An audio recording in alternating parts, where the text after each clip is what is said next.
American Humane Association's Red Star team was called in to assist with the rescue of 6 horses that were involved in a situation of dire straits. There was a lot of concern over the condition that the horses were in and in the pasture they were in, where there was no edible forage. 6 horses were living, breathing skeletons.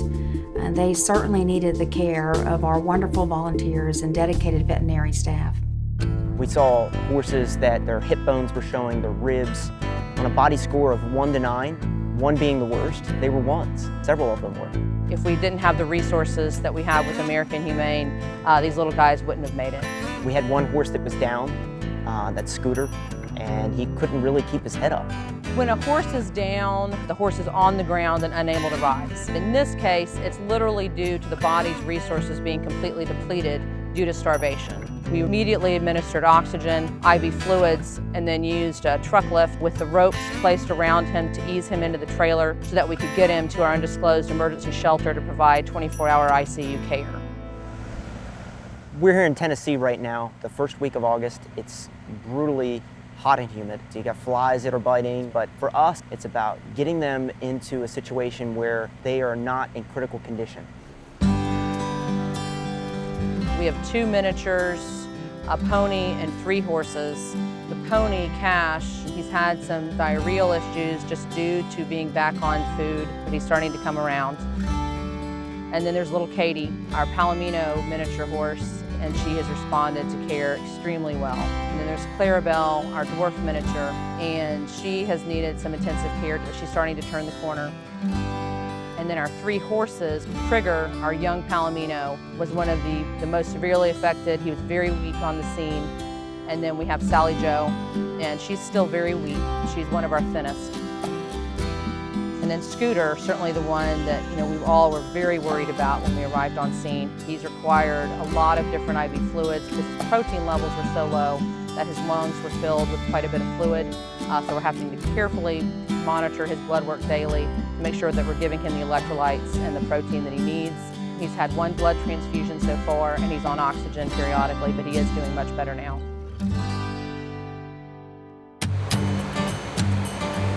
Our day-to-day operation here consists of everything from making sure that animals have the proper food and water that they need, making sure that they're getting the medical treatment that they need, cleaning their stalls, to making sure that their IV lines are clean and ready to go, and also taking them out for short walks.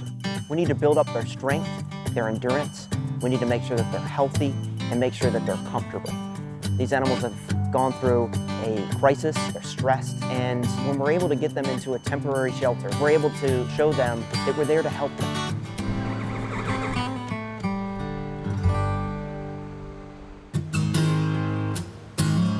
American Humane Association's Red Star team has been in action for nearly a century. We've done everything from assisting horses on the battlefields of Europe during World War I to helping animals in cruelty cases and disasters and all types of emergencies. I work a lot of animal cruelty cases, do a lot of disaster response, and the DA always leaves it up to me on what team to bring in, and hands down, American Humane is always my first call. Their volunteers are the best that I've ever worked with. And certainly the things that drive them are the things that drive me, which is a passion and commitment to animals. Hi, I'm Shar Quinn from Colorado. I've been an American Humane Red Star volunteer for 7 years now and been on many different deployments across the country. I enjoy coming out and helping these animals who do not have a voice for themselves. Today I'm actually leaving after being here for a week and participating in the initial seizure. And it's such a wonderful thing to see the transformation in these 6 horses and how they have come about and are getting better. These volunteers are the best of America. They bring hope and healing to so many animals in crisis.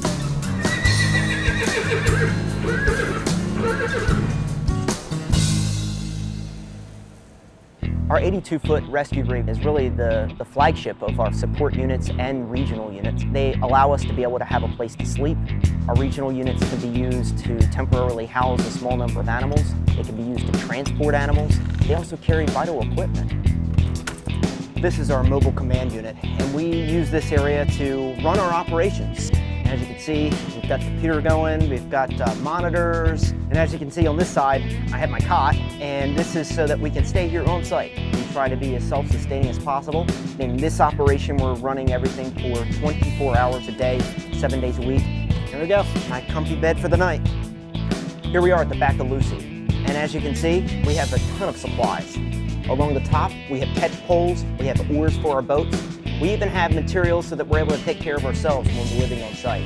Additionally, along the sides, we have surgical supplies, we have refrigerators, microwave, water, we have food, we have a bathroom and a shower, and we even have couches where we can have meetings and a bed that cools down if we need to get some sleep.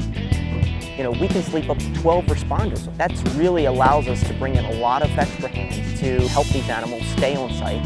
I hear from folks when we pull into communities with our response units, you know, they hear about our teams, they know we're coming, but when we roll in with an 82-foot tractor trailer, folks just feel a sense of relief.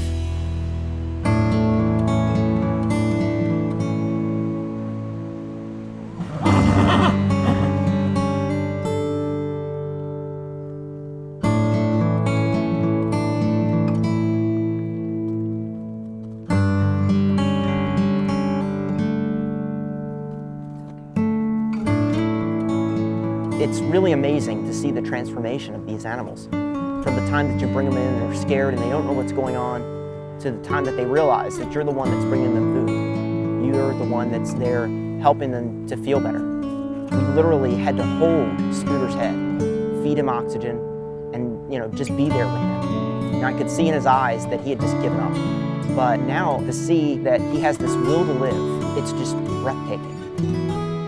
Animal cruelty is not just physical abuse. It's also about neglect. It's making sure that they're taken care of, that they have the protection that they need. Animals rely on us. It's our obligation to make sure that that's fulfilled. We've had them for about a week and they've made a miraculous recovery. They're still not out of the woods yet, and we're committed to being here for them as long as they need us. Red Star Rescue depends on the generosity of donors to be able to provide these life-saving services in communities around our country. We want to make sure that our volunteers are right next door to you, to be able to provide hope and healing for all animals in crisis. We have been there for nearly a century, and it's so important that we're there as we move forward, because there's so many animals that are out there that are in need right now, and somebody has to be there to help them.